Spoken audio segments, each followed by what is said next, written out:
Ini penting kalau aturakan. Jadi makanya kalau hamban tanya caranya ilmu alim gimana, ya satu tadi, kalau sampean masih banyak orang hidup, syaratnya kamu harus hafal Quran, hafal hadis, hafal sekian ribu hadis, hafal sekian ulumul Quran. Itu kalau masih banyak orang hidup. Kalau sudah kamu sendiri hidup, ya sudah, pokoknya isokul huyo salim sendiri, kan nggak ada saingannya itu.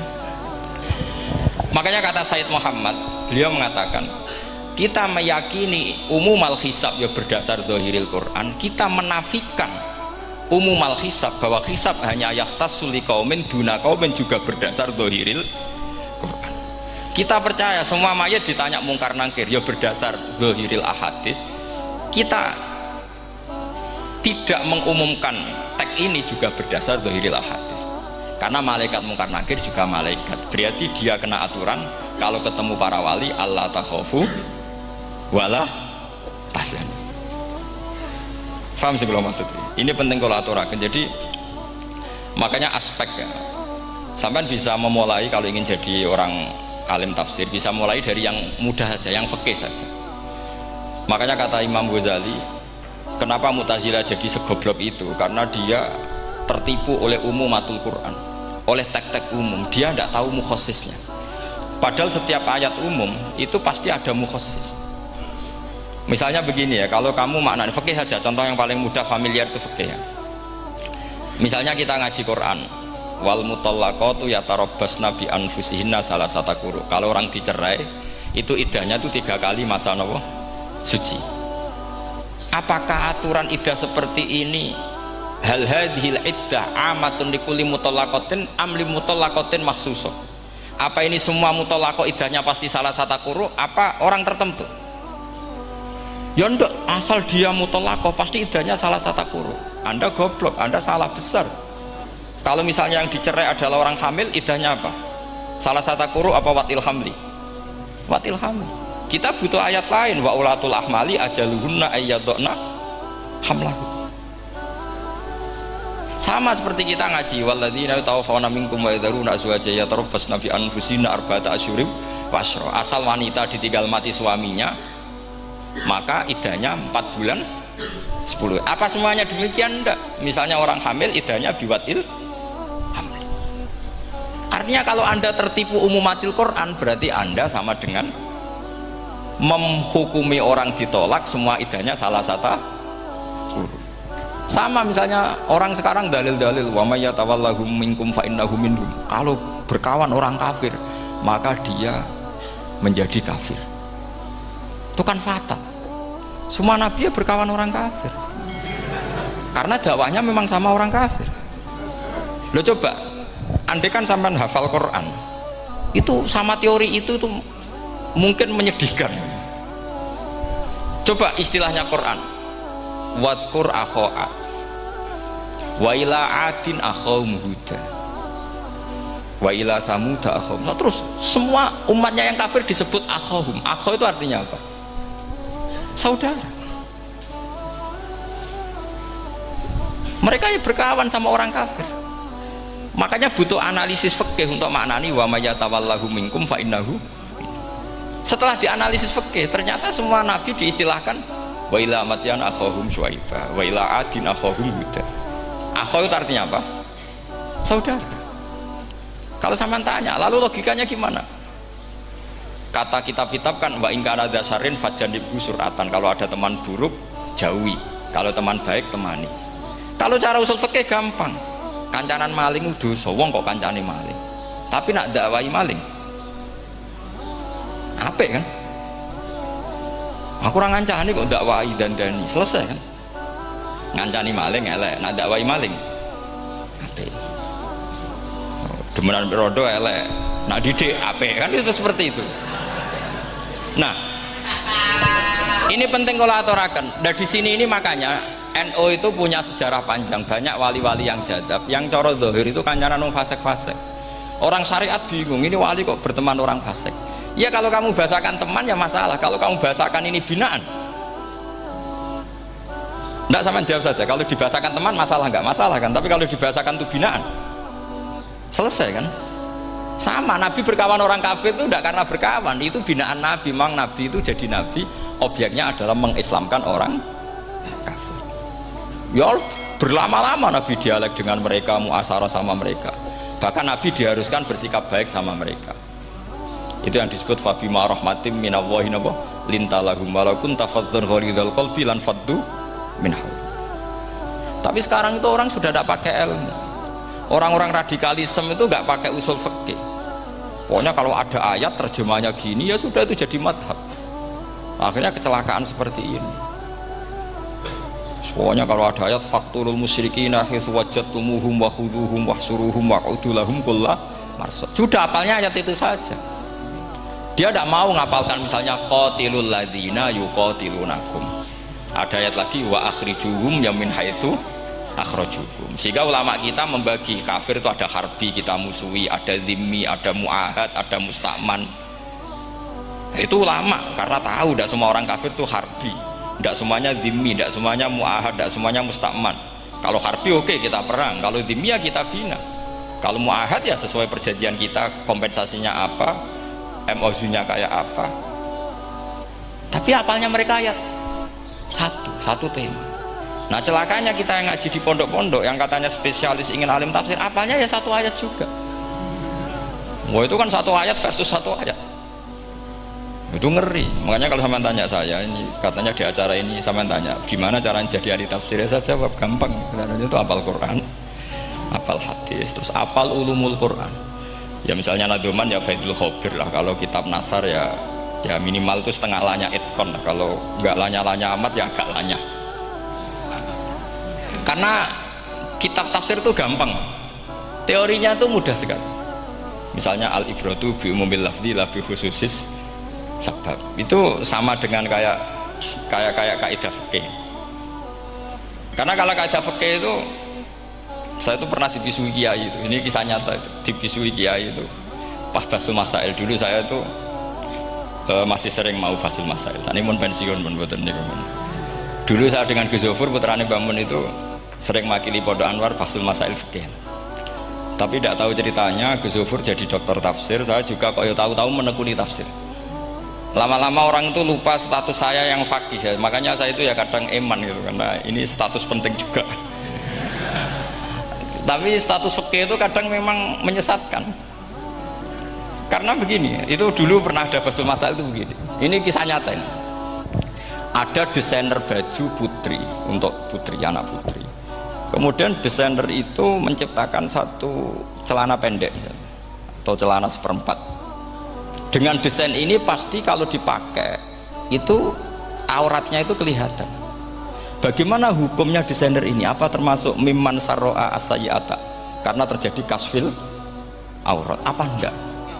Rata-rata kalau dia yang khusus-khusus, yang khusus, desainer itu dosa. Gara-gara tren pakaian ini mau itu buka aurat. Tapi saat kiai-kiai alim yang muda-muda, entah saking belingnya, entah saking pinternya, tidak tahu.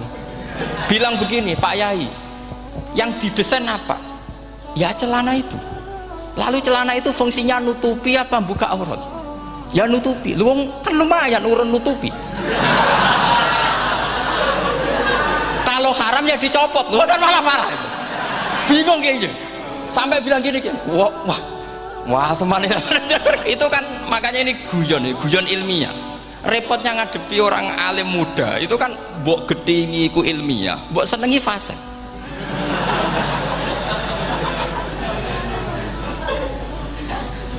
Ketika kiai yang khusyuk tadi tak tanya, kalau desainer katok seperapat, paham ya? Kau coba yang celana dalam terlalu vulgar itu, paham ya? Nggak rok sajalah, rok mini misalnya, rok selutut. Sampean jangan ngeres ya, yang rok selutut misalnya. Rok selutut itu desainernya kena hukum haram enggak? Sampean jawab saja. Oh haram jadi kiai sepuh karena dengan desain itu misalnya lututnya kelihatan. Tapi pertanyaannya kiai muda saya masih ingat betul, saya tanya. Lalu fungsi pakaian itu apa Pak Yai? Fungsi itu kan tetap nutupi sebagian aurat. Kalau Anda haramkan, barang haram itu harus dihilangkan. Nah, itu. Sampai kiai itu setelah acara itu manggil saya. Gus, kalau ngakoni jenengan alim tapi iki padha repote. Padha repote nak dalam itu kan terus itu ada perumusan di redaksi keputusan yang dijual itu, yang masail fikihnya kan terus diputuskan, dibukukan. Kalau redaksinya halal terus nanti orang pakai rok semua. Dan saya balik bantah, kalau redaksinya haram orang nggak pakai rok malah. Akhirnya itu apa? Kebijakannya lucu. Buak we Gus, pertanyaan itu buak sak jawabannya oke. Jadi kita debat tidak jadi. Ini cerita ilmiah. Makanya sampai tidak wajib anut saya ini terlalu ilmiah, jadi tidak baik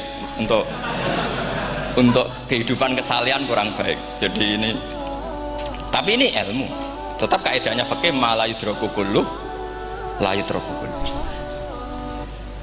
Jangan kalau tidak bisa nutupi aurat semua lalu jangan sama sekali. Lunggi kan kaidahnya kan gitu, ma la yudraku kulluh la yudraku kulluh. Misalnya Anda punya tetangga nggak mau pakai jilbab, nggak mau pakai pakaian muslimah, kamu tidak boleh bilang munisan raklambinan, tidak bisa. Ma la yudraku kulluh ma la yudraku kulluh la yudraku napa. Makanya ini kita harus hati-hati. Nah bayangkan sekarang orang meneliti Quran itu yutraku kulluh. Mestinya kalau Anda meneliti radikalisme, ayat yang terkait radikalisme diteliti semua. Ternyata di surat Taubat yang disebut suratus Saif, yang bahkan haram baca bismillah, itu ada ayat wa in ahadum minal musyrikin nastajaroka fa'ajirhu hatta yasma'a kalam Allah summa ablighu ma'mana. Muhammad, kalau ada orang kafir mau belajar Quran sama kamu, ya harus kamu pelajari hatta yasma'a kalam Allah. Setelah mereka mau belajar, ya ablighu ma'mana summa ablighu ma'mana, kamu harus menjamin keamanan dia. Itu di surat Taubat, termasuk akhir suratin nazalat, gak mungkin terjadi mansukh. Tapi orang-orang ekstremis selalu pakai faqatulul musyrikin haitsu, apalan itu terus. Yang orang liberal yang menaparin la ikraha fiddin, ya sudah seperti itu. Sing orang-orang ora tegas, ora tau nahi mungkar, ya ma arsalnaka illa rahmatan lil alamin, ngono terus. Yang kelompok tukang nahi mungkar ya ayatnya sampai nahi mungkar. Saya tuh heran, kenapa mereka punya masalah dengan hafalan kayaknya. Kenapa sih hafalannya kok pedot itu? Kita yang hafal semua bingung jadi. Jadi akhirnya kita yang pinter anut sing goblok. Karena saya tuh pernah debat sama orang salah, debat gitu. Setelah saya mengutarakan sekian hadis, ada tuh Pak hadis itu, waduh, harusnya kamu ngaji saya, ada debat tuh yang level, kalau nggak level tuh nggak boleh katanya. Kamu tuh kan ngeri. Makanya ini penting ya, kalau sampean tanya ingin jadi alim tafsir ya harus hafal Quran semua.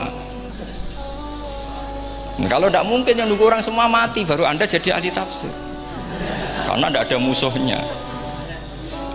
Tapi saya pastikan orang kafir pun bisa memahami Quran, yaitu tadi hatta yasma'a kalam Allah. Sayyidina Umar tuh masuk Islam tuh gara-gara dengar adiknya baca Toha, ma anzalna alikal Qur'ana litashqa illa tadhkiratal liman yakhsha tanzilam mimman khalaqal arda was samawati ula ar-rahmanu alal arsis tawa. Itu dia ma huwa bikalamil basar, tidak mungkin seperti ini karangan manusia, itu tidak mungkin. Akhirnya dia Islam. Banyak orang Islam karena diperdengarkan Quran, karena memang notnya sudah unik, makna kualitasnya juga sudah unik, semuanya itu unik, indah. Sampai sekarang pun orang kafir itu orang paling tahu Quran. Makanya Allah mensifati orang kafir itu hasadam min indi anfusihim min ba'di ma tabayyana lahumul haq. Sekarang sama saya tanya, orang sing tabayyana lahumul haq itu orang paham apa orang tidak paham? Mereka orang kafir itu mengingkari Quran, padahal min ba'di ma tabayyana lahumul haq, setelah kebenaran nyata bagi mereka. Nyata bagi mereka artinya orang kafir paham apa tidak paham? Paham. Cuma mereka punya penyakit hasadam min indian. Mereka juga kalau ada ayat tentang ahkam yang memberatkan, mereka bilang i'ti bi Qur'anin ghairi hada au badil. Muhammad harusnya jangan tema itu yang diangkat, bu, cari Quran yang lain yang enggak tema itu. Mereka sampai memilih tema itu karena paham apa karena tidak paham? Karena paham. Makanya di makalah saya pastikan ngaji tafsir itu gampang, karena orang kafir pun bisa. Kalau kasus Ahok itu bukan paham itu melintir, beda. Paham sama melintir itu beda. Itu diterjemah kemenang tuh jangan mengangkat kawan orang Islam, bukan ngangkat pemimpin. Ya likanya kalau ngangkat teman saja tidak boleh, apalagi ngangkat pemimpin. Fatal mana berteman sama orang salah sama ngangkat. Saman kancanan maling ini jek apik nak menawa nang andani terus ngangkat, "Hei maling ke pimpinanku." Parah mana? Parah mana? Artinya sama saja ketika diterjemah jangan ngangkat teman, sebetulnya ngangkat pemimpin lebih fatal. Itu kan mafhum awlawiyah, itu kan normal saja. Itu di Quran biasa, misalnya innalladzina ya'kuluna amwalal yatama dzulman, orang yang makan hartanya anak yatim secara zalim. Kamu bilang, "Gus, saya tidak makan kok, sepeda motornya tak gasap, tak jual." Yang diharamkan kan makan. Wah, ya sarap kalau gitu. Maknanya begini, memakan harta anak yatim artinya ifsad. Ifsad itu merusak. Nak ngono ikhraq, membakar atau mencuri sama dengan makan, bal asad, malah kan lebih apa? Lebih apa? Dasar. Jadi yakuluna di situ tuh ba'dul amsilah, sebagian contoh min wujuhil ifsad atau min wujuhil ihlak. Jangan kok karena ayatnya makan, oh yang haram tuh makan, kalau nyuri gak apa-apa. Waya fata. Itu kan sama dengan santri geblek ketika ada kiai ini, "Cung, kowe mbek bojomu jogeman naboi." Suatu saat istrinya lapor lagi, "Pak Yai sekarang tidak naboi tapi nyadui." Karena naboi itu pakai tangan.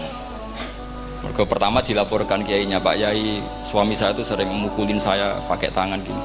Cung, jogeman naboi bojomu." "Nggih Pak Yai, siap." Suatu saat istrinya lapor, "Pak, tetap benjut, kenapa? Kalau nak ini disadui." Mereka pikirannya, sing haram nabok, nak nyaduk halal. Wah, itu kan ngajak goblok bareng. Nah, masalahnya di usul fikih kasusnya seperti itu. Makanya saya ini kadang ya maliki sekali. Kadang saya itu maliki sekali. Kadang ya. Misalnya begini, saya beri contoh. Ini yang kisah nyata ya. Ada seorang Arabi datang ke Rasulullah. Ya, tadi kan teman-teman minta juga ilmu hadis ya. Ini satu paket saja. Itu tadi nanti kalau sampean kasih lalim itu sudah ada urusan saya tadi. Nunggu orang mati banyak tadi. Kalau nggak usah nunggu orang mati, sarannya tadi apal tadi. "Ya Rasulullah, ahlak tuh. Saya ini orang yang rusak. Wa ma ahlakaka. Lalu yang bikin rusak kamu apa? Qol waqatu imroati fina hari Ramadan. Saya menjima istri saya ketika masih siang. Fina hari Ramadan, siang Ramadan. Walhasil Nabi tidak menyuruh hanya kodok, tapi menyuruh kafaroh. Kafarohnya itu merdekakan budak atau memberi makan 60 orang miskin atau puasa berapa? Puasa 60 hari. Atau urut merdekakan budak atau puasa 60 hari atau memberi makan sitina miskin. Oke, kita sepakat. Sepakat ya, hadis itu sahih dan diulang-ulang oleh Ashabus Sunan.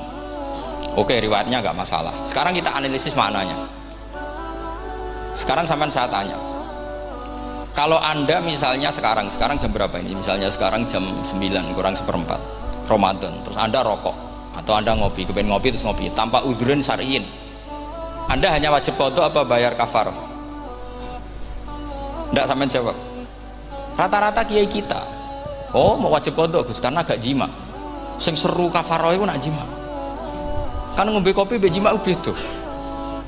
Pertanyaannya tuh lucu, ini naif secara fikih masalahnya begini. Jima bojo itu tidak zina. Jima bojo itu zina apa enggak? Enggak. Berarti dengan makan bedanya apa? Sama kan? Sama-sama amrun mubah.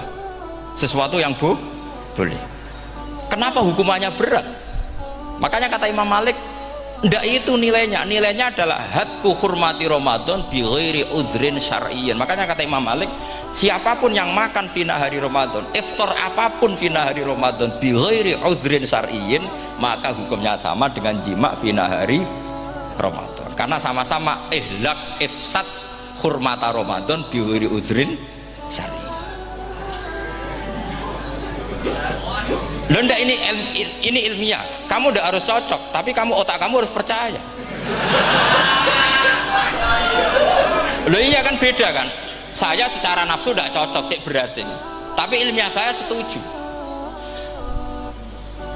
Kalau Kiai Kandani itu kan pasti pakai badul amsilah, kan nggak mungkin semua contoh disebut. Cong penak Kowe nak mlaku-mlaku aja geman delok wong wedok iku mari setan. Mboten delok, Mbah, nyekel lho malah parah to. Ndak bisa. Makanya ini masalahnya lafat. Ini kembali ke Imam Syafi'i bilisanin arabiyyim mubin. Ketika seorang kiai bilang cung jogeman delok cawe itu adalah mengungkapkan al-muharramat, bukan mentaksis yang haram itu hanya melihat. Saya ulang lagi ya, ketika seorang kiai bilang cung jogeman delok wedok sing haram, itu semangatnya adalah melawan keharaman, bukan mentaksis yang haram hanya delok. Itu di Quran normal semua, di semua lugat ya biasa. Itu kan sama seperti misalnya seorang mbah ngasih uang cucunya, cung tak kayak duit 1.000, cung gue tuku es, terus gue mendingin nak ragu tuku es haram iki kan ngongkone tuku es lah, kepen putumu mati kan nyeben 1.000 gue tuku es. Ya mulai dulu istilahnya nambah kayak ibu tuh cung 1.000 gue tuku es cara wong kuno. Nah, maksudnya gue pokoknya umumnya cak cilik senane es cuma nyebut. Ya sudah seperti itu. Sama seperti Quran menghentikan begini. Ini memang salate yang fikih dulu, yang pokok-pokok. Di antara yang enggak boleh dikawin adalah wa antasma'u bainal ukhtaini illa ma qad salaf. Kamu enggak boleh menikahi Sri dan Zainab, kakak beradik. Sudah sepakat nggih? Fi nikahin wahid enggak boleh al jam'u bainal ukhtain. Jadi mbaknya kamu kawin, adiknya kamu kawin fi nikahin wahid. Tapi nak ngeduni boleh, berarti kan dengan waktu yang berbeda. Quran hanya menyebut itu. Kemudian Rasulullah zaman Sugeng itu hanya nambahi wala binal mar'ati wa ammatiha wala binal mar'ati wa kholatiha, juga agak boleh menikahi ponaan plus buliknya, baik bulik dari bapak yaitu ammah maupun bulik dari ibu disebut apa? Kholah. Kemudian ulama fikih merasa ada yang kurang, ditambahi lagi. Dua perempuan yang andekan yang satu itu lelaki kok haram nikah, berarti haram jam'u fi nikahin wahid. Misalnya cucu rabibahnya boleh enggak? Enggak boleh kan? Berarti kalau sampai mengumpulkan cucu dan mbahnya fi nikahin wahid juga enggak boleh. Tapi orang yang waras itu tidak akan nyalahkan Quran ketika tidak lengkap. Wa antasma'u bainal ukhtaini ila ma qad salaf, ini tidak lengkap. Yang haram kan tidak hanya jam'u bainal ukhtain, termasuk mengumpulkan cucu dan mbahnya. Karena Quran nggak mau dengan logika tidak waras, itu tidak mau. Taruh saja orang itu rata-rata mbahnya kan umur 70 tahun, cucunya umur 17 tahun. Kebayang nggak kamu nikahi sehingga adekan boleh bareng, mesti kamu milih bareng. Makanya Quran hanya bakas wa antasma'u final ukhtain, karena yang mungkin masih menggugah selera itu dua. Tapi kalau cucu sama mbahnya itu, kalau ada yang masih selera kan ya sarap tuh. Tapi fikih sebagai kaidah tetap menerangkan termasuk yang haram jam'u adalah bainal mar'ati wajad datiha. Paham juga maksudnya? Artinya ketika menyebut itu tidak jaminan merangkum semua hukum, tapi ba'dul amsilah. Fa'innal akila yaktafiya bi isyaratil ba'di, karena orang kalau punya akal di isyaroi sebagian sudah paham. Ini penting kalau aturakan. Jadi ini penting. Nah bayangkan sekarang banyak gerakan-gerakan ahli Quran katanya, tapi nggak memahami ilmu usul fikih. Quran ra ono ya wis. Nang Quran ra ono cerita harame asu, nak ngono asu ya halal. Ora ono Qurane. Sing ra ono iku tekem ora Quran iku aneh-aneh kowe.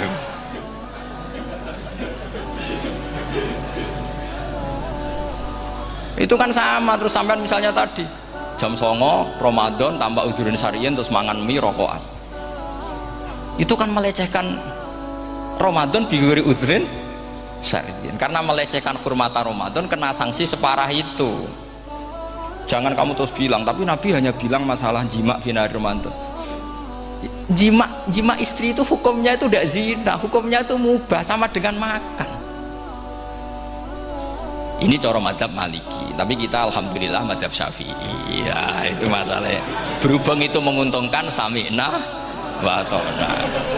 Nah, itu. Tapi saya sendiri dalam konteks ini, saya itu ya sangat-sangat Syafi'iyah, sangat-sangat Syafi'iyah. Dalam banyak hal sangat-sangat Syafi'iyah. Tapi dalam banyak hal kadang-kadang saya ya Maliki. Nah, itu kan kalau sampean tanya kenapa gitu, ya hikmahnya baca banyak saja. Karena yang Syafi'i itu ya karena bacanya hanya Syafi'i. Itu bukan fanatik, itu keterbatasan.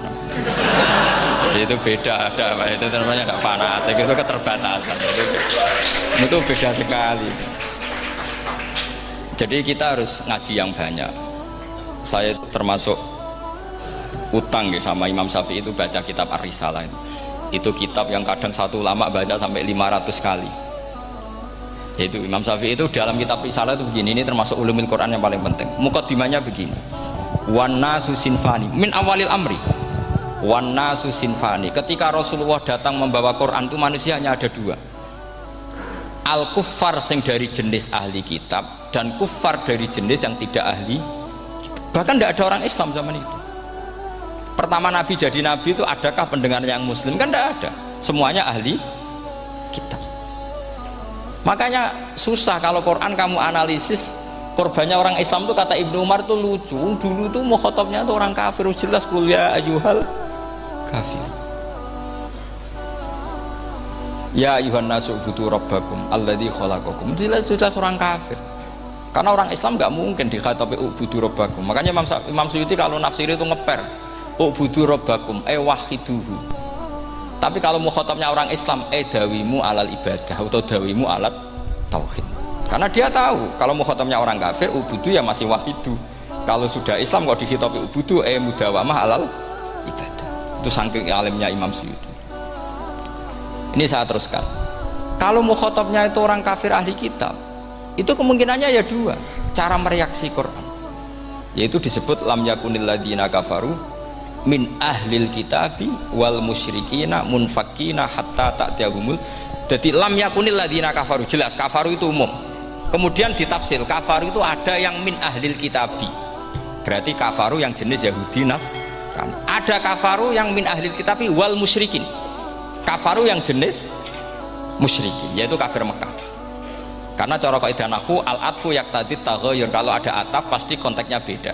Ja'a Zaidun wa Amrun, berarti Zaid ada Amar, Amar ya tidak bakar, karena Ja'a Zaidun wa Amrun wa Bakrun. Pasti orang ini berbeda. Tidak boleh orang yang sama kamu pakai ataf. Ini sudah clear ya ini ya. Kemudian cara pandang mereka ya beda. Ketika Rasulullah mengajak tauhid, itu ahli kitab tidak masalah. Memang harusnya Tuhan itu satu. Tidak masalah bagi ahli kitab. Problem bagi ahli kitab adalah Muhammad itu nabi. Itu kita nggak suka. Kalau Tuhan satu oke, tapi kalau Muhammad nabi tidak oke. Kita bisa jadi nabi, kata mereka, karena mereka merasa nasabnya sampai Ibrahim. Sementara zaman itu mereka sanksi Muhammad itu nasabnya konti, gak jelas. Ini penting kalau aturakan. Sehingga dalam konteks ini Allah menjawab ahli kitab dulu. Ini itu disebut Muhammad itu nasabnya jelas. Ini itu fihi ayatum bayinatum maqamu Ibrahim. Ini bisa dengarin. Ibrahim itu jelas pernah ke Mekah. Bukti Ibrahim pernah ke Mekah adalah jejak kaki Ibrahim di makam apa? Makam mereka, artinya buatan kuburan, buatan jejak kaki Ibrahim ketika bangun Ka'bah. Fihi ayatum bayinatum maqamu Ibrahim. Pun. Kalau Ibrahim pernah di Mekah, artinya beliau pernah nikah di Mekah. Paling tidak punya dzurriyyah di Mekah. Jadi Ismail dibawa ke Mekah. Jelas ayatnya wa idh yarfa'u Ibrahimul qawaida minal baiti wa Ismail. Ini dengarin ya. Sebab itu saking alimnya berjanji itu beliau tahu betul masalah utama Rasulullah Muhammad adalah disangsikan nasabnya. Sebab itu kitab berjanji pertama cerita setelah dia alhamdulillah macam-macam awal manab tadi saat terus dia bilang wa ba'du fa'akul huwa Muhammad bin Abdillah bin Abdil Muttalib. Saat terus ya wa ba'du wa Muhammad bin Abdullah bin Abdil Muttalib wasmu syaibatul hamdi humitat khisaluhus saniyah. Saat terus Ibnu Qusayn, saat terus sumiyya bi Qusayn litaqasi fi biladi qudu'atal qasiyah. Karena dia tahu yang masalah bagi Rasulullah itu adalah masalah nasab bagi mereka loh, bagi mereka yang kafir. Terus beliau ngendikan ditutup wa adnanu bila raibin inda dawil ulumin nasabiyah ila dhabihi Ismail nisbatuhu wa jelas saya Adnan itu pasti puter cucu-cucunya Nabi Ismail. Karena orang Yahudi yang di soal Muhammad itu, kamu itu siapa kok tahu-tahu Nabi? Kamu orang Arab itu tidak pernah ada Nabi. Yang Nabi itu normalnya orang Israel, yaitu turunan Yahudi, karena Yahuda bin Yakub bin Ishak bin Ibrahim. Akhirnya Allah membuktikan fihi ayatum bayyinatum maqami. Bukti kalau Ibrahim pernah di Mekah adalah jejak kakinya di Mekah, itu dekat Ka'bah. Ini jawaban Allah yang tentang ahli kitab, karena sudah jelimet. Ada ilmu ansab, ada ilmu nasab, ada polemik kitab samawi. Kalau kafir Mekah ini goblok-goblok. Ketika Rasulullah pakai teori tauhid, orang kafir Mekah itu saking gobloknya bilang gini, Muhammad, kita ini urusannya banyak, utang kita banyak, kasus saya banyak. Kok Tuhannya satu itu tidak cukup? Yaitu mereka mengatakan aja'alal alihata ilahau wahida inna hadza la syai'un ujab. Bagaimana Tuhan hanya satu? Urusan kita banyak, masalah kita banyak. Tuhan nggak boleh satu, harus banyak. Sejumlah urusan kita. Ada Tuhan BPKB, Tuhan macam-macam lah. Ada Tuhan kredit, Tuhan kas, macam-macam lah. Sesuai sebanyak urusan kita. Mereka tanya aja'alal alihata ilahau wahida. Masa Tuhan satu? Inna hadza la syai'un ujab. Ini aneh. Tapi Rasulullah dengan sabarnya. Kalau yang seperti ini Allah menjelaskannya beda dengan yang pertama, karena tadi orang kafir itu bisa min ahlil kitab, bisa wal musyrikin. Lam yakunil ladzina kafaru min ahlil kitab. Ada yang wal musyrikin. Semuanya ini tidak pernah munfakina hatta ta'tiyahumul bayyinah. Mereka tidak pernah tercerabut dari pikiran mereka, dari mainstream mereka, sampai ada bayyinah. Bayyinah itu kejelasan kebenaran atau benar yang begitu jelas. Itu siapa? Rasulun minallah yatslu suhufam mutahhar. Akhirnya Nabi sabar. Saking sabarnya Nabi itu ngomong gini, ya di khalayak umum, mukhatamnya ya kafir semua. Hei saudara-saudara kami suku Quraisy, kita ini sebangsa. Nabi tanya, Muhammad, ajaran kami itu benar karena kami itu orang yang kita percaya, tapi kali ini Anda aneh karena ngajak satu Tuhan.